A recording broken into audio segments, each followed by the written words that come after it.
Hey guys, today we got a very fun video from Barcode I want to watch with you guys because I think it's going to be a great laugh for a whole lot of us, but it's going to be a great punch to a lot of people. Who's Barcode, you might ask? So this man is pretty much the free-to-play god. No, calling him that is an understatement. He's a free-to-play Holy Trinity. The Son, the Father, and the Iron Jesus himself, all right? Because he's been playing this game free-to-play with a Lily in his account, but he chooses to not use it. Like, he's taking NTR to, like, the next level. It's really insane. So he has the best unit, but he chooses to play with the free-to-play unit. He used his targeted banner on Claws by day 14. So he played the first 14 days with free-to-play unit and no claws. Like, how do you even do that? But that is pretty crazy. So if you want to check out how to use our unit, you should check out Barcode, okay? And that video remind me of myself back in the day, 4 years ago. Look pretty much the same, fucking Asian genes, I know. So I finished the Summoner's War Tower mode, which is pretty much the godfather of this game. So I did that in 5 days back in the day with, like, you know, free-to-play unit and garbage rune as well. And people were going furious in the comments back in the day too, pulling out all the names and excuses about how you shouldn't be able to do this. But I kind of just did it with, like, the shitty unit that the game gives you for free. But the difference between Etheria and Summoners War is that all the unit I use for free can be built overnight very easily. The one in Etheria, you gotta make some sacrifices. But enough background story, let's hear what Barcode has to say, because I know it's gonna be fun. So many excuses and objections I am getting every single day about this game. I'm here to answer those objections. First objection, you're level 71, you're not free to play. Why yes I am. I max stamina refresh every single day to 10 times cap. I also max arena tickets every single day. I don't... Okay. This one, I understand, you know, he comes from the try-hard, grindy game background. He max refresh every day. Look at how poor he is. Like, let's not sugarcoat. He's hella poor in gem and it's gonna end very, very soon. But he max refresh every day and he's playing the game very strategically. So he's doing that. Every single stamina he uses is to fulfill a purpose in his master plan in the game. So he know what he's doing. If you max refresh without knowing what you're doing, then you're kind of fucked. So either check out his channel or my channel for better guides in the game. Cap. I also max... I'm not sure about this one. This one is hella fucking expensive though.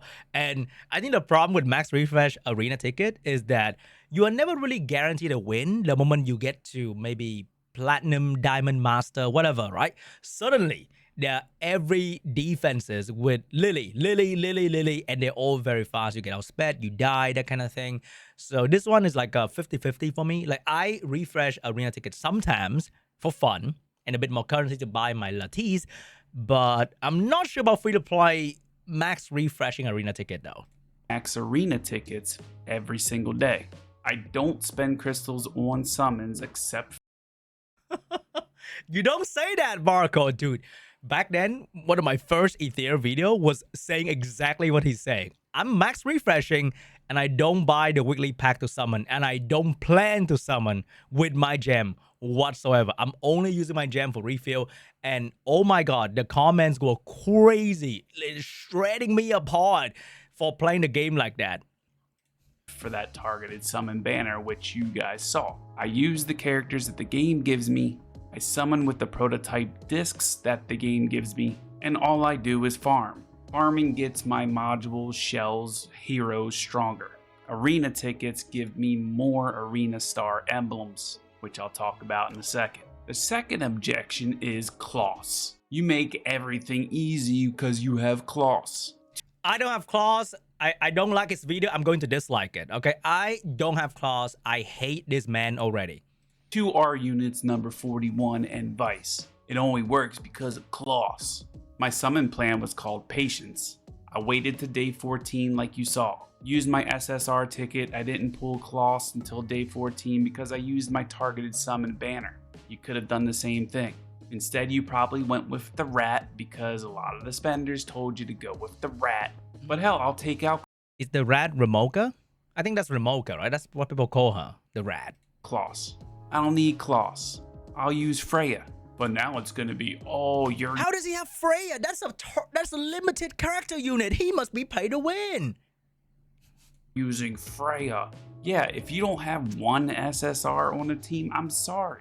I did show you a team that can beat it on auto hell for no SSRs. But guys, come on. The new excuse will be Freya. It's not about the SSRs. It's about knowing the dungeon mechanics, especially for Doki Doki like crowd control. Defense down, maybe a defense buff, attack down, turn meter, freeze, whatever. Sometimes you just gotta think outside the box. Of course Lily's gonna push your early game progression. Of course Kloss is gonna help your team. That's why the game added a targeted summon. That's the whole. Every gacha game is out here to get your money. They make very good character being SSR. They're gonna be very good in dungeon and PvP. No matter what they say, every gacha game is out here to get every single fucking dollars that you have in your wallet. Let's be real here. We all know we are in this pay to win shit together. Point. It's to give you that opportunity to get something that you need. And when you do that, the game becomes easier for you. But with all games I play as free to play, I'm here to show you that you don't need those characters. It just takes grind, takes strategy. The higher stage you go, the harder it's gonna get. So you need to farm the lower stages to beat the higher stages, if you don't have those specific OP characters. You telling me you have to farm Hell 1 to get to Hell 4? But sometimes instead of just saying I can't do something because of some reason like a character, put in a little effort and think outside the box and get it done. I know you got this, no problem at all. And Nah. Shut up. All right. No Lily, no gameplay. I mean think outside the box. I mean something like this. Freya, high crit, and also on Revelation. Her third skill hits 4 times, that's huge damage right off the start. Or if you're using Kaz, do the same thing. Put Revelation on her, make her have like 85% crit. I should really try that. Her third skill does 3 hits. Revelation is a 3-turn cooldown, same with her third skill. You got this, come on. The third objections with my videos, hey, I can't. It's like my gym PT. You got this, come on. I'm so tired. It's all the fucking same. Build Vice or number 41. I don't have any Micro Latisse. Just a reminder that the exchange shop literally screams at you to build an SR unit, an SSR unit, and an R unit all at the same time every week. In the summon shop, there's Perfect Latisse, Evolution Latisse, and Micro. Alright, I'm not sure about this one though. Like, you gotta be a real masochist to do this, man. Like, I'm not sure this one, Chief, okay? Like, really? To get this summon currency is pretty expensive, yeah. Like, I personally, if I'm free to play, I would still buy the Apex prototype because this kind of game, they will release a second Lily, a third Lily. It's going to be a crazy support character that you can use in every part of the game. And that is where I'm going to hit the pity. And to do that, I need to get my hands on every Apex prototype I can get in the game with spending the least money possible. Because even if you spend money in gacha game, it's never enough. It is crazy expensive. So I'm buying Apex prototype. I'm not buying that one, though. That one's a little bit too much for me, Chief. In the summon shop, there's Perfect Latisse, Evolution Latisse, and Micro Latisse. Same with the arena shop. This one which is why I max refresh arena. You can get 10 Micro Latisse a week. So you focus on an R unit every week. You also get a bunch of Evolution Latisse. Okay, so for this shop particular, right? I gotta say, it's fucking expensive. Like, it is ridiculous for this shop to be this price. Because in the other game that you play that has the same system, the Perfect Latisse, you can probably buy by the middle of the week, and you can buy the purple one near the end of the week. And then you decide, all right, do I want to buy summon? Do I want to build my R character? Do I want to get training data? Whatever shit you want, okay? I don't care. But the essential item you need to buy at the expensive big items one, you can probably buy by the end of the week, all of them with comfort. Not min-maxing every fucking attack you do to scrape by is crazy. And I need to say this. I think micro LTs needs to be gone from the game. All right. All the aura characters should be built very easily, like ridiculously easily, so that people can have more option to try. You have Holden, you have Viper, because there are people without fingers in my comment section with 600 summon. So if you don't have a certain SR, then you build Vice, okay? Because building Vice is great.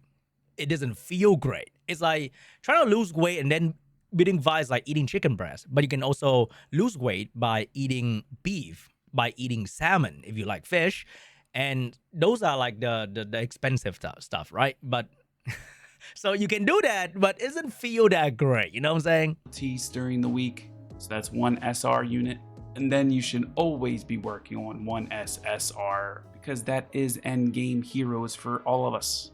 But it's always about team comp. The fourth objection: I can't farm Hell 3 or 4. I'm only stuck on Hell 1. This game sucks. Farm Hell 1. That's what I did.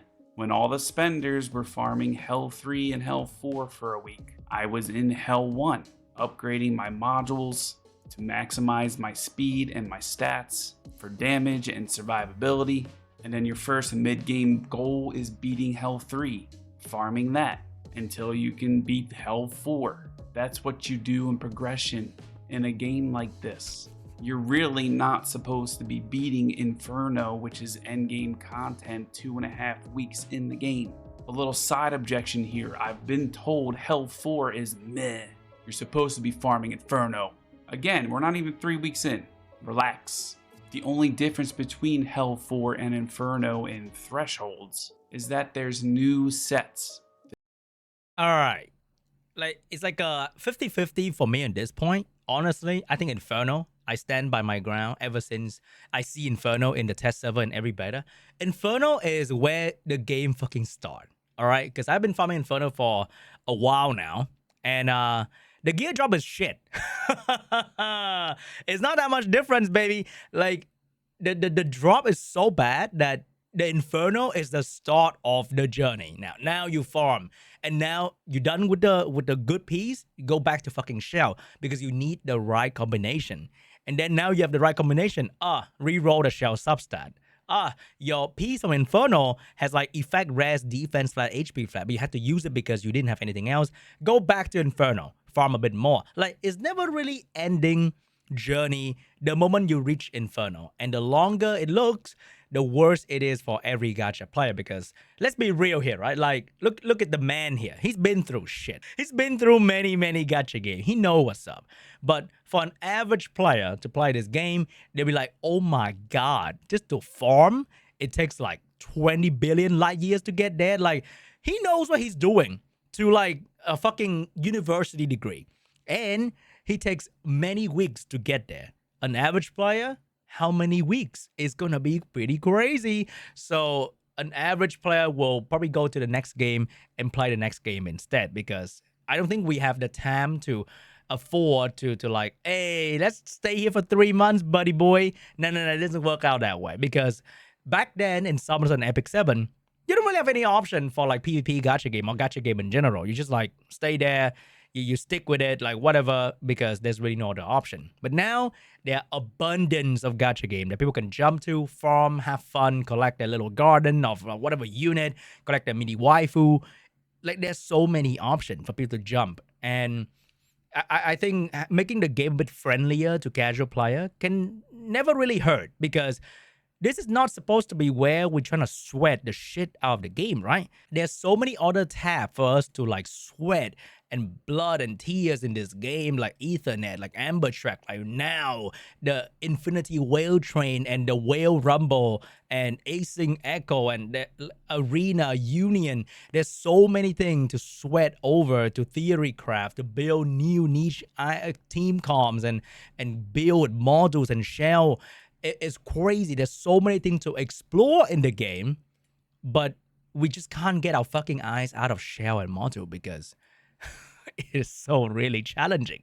Okay, so I don't know about that part in particular. Like, I understand the POV that you gotta farm a bit here to get there.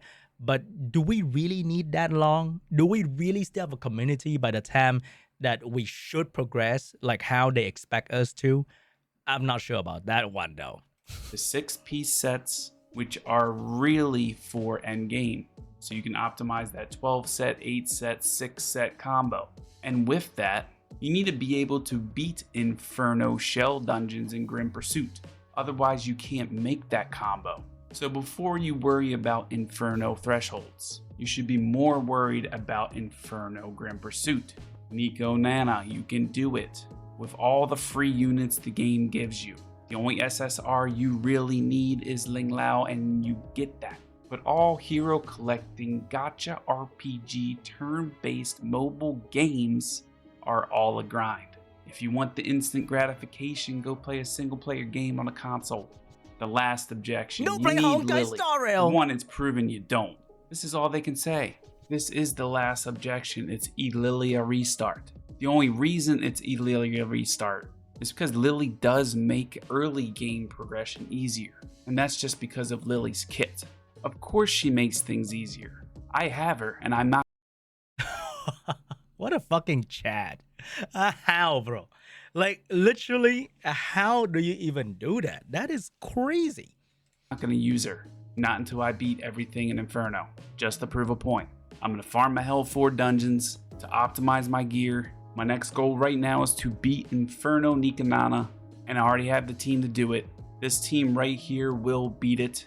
I just need to put a couple skill ups in Obel. Because even with like 200% effect accuracy, he still gets resisted. Yeah, that's kind of shit. Also, Obo need to max S1 to like land a 2-turn dot is pretty crazy good. I'm going to farm Inferno, get better shells, have more module sets on my heroes to maximize speed, maximize damage, and then I'm going to beat Inferno thresholds without Lily. But the excuse of not having her in an RNG summon game that needs to quit, and I'll show you how it's done. If you ended up liking this video, hit that sub button, hit that like button, hit that bell dingy thing so you know when I post a video. I'm gonna do that right now, buddy. I'm gonna do that right now. See you in the next one. Oh my god, what a video, huh? What a video. Many great points though. I think I gotta say, like, the game is very anti-casual. Like, you cannot play casual in the game. Like, he showed a lot of different great units that can be used, but the problem is, in other games, no, not other games, like in Summoners, okay, you can build these R character instantly. There's really no barrier to entry for any R character, and if you have invested in your SR and your SSR, it is really hard to break away from your favorite unit because emotional attachment, FOMO, gacha game, all in the same fucking pot. You can't really break away and start building a vice because a YouTuber tells you to do so. Like, it feels like shit, totally. And because building these R characters require almost the same amount of resources, almost the amount of same time with EXP, with Shadowprint, with farming GP outposts, with how limited the R skill up is really limited and really annoying to build R character. I gotta say, I built Ashu, I built Vice, I built number 41. I did all that because I wanted to try. But I had to make some sacrifices along the way. I have to delay my other fun little project to build these R characters because they are very inaccessible in a way. But hey, great points. And we don't have to agree on everything, right? Like, he's cool with me telling him about anything I have to think about anyway, because I check with him before I react to the video. And hey, if you guys need a guide, an R unit team, a free-to-play looking shining beacon and community, Barcode is the guy. But I do hope we have a game and a community in 3 months, in 6 months, in 12 years when the devs get really better at communicating their fucking problems and plans and everything in between. Thank you so much for watching. I'll see you guys in the next one. Bye-bye.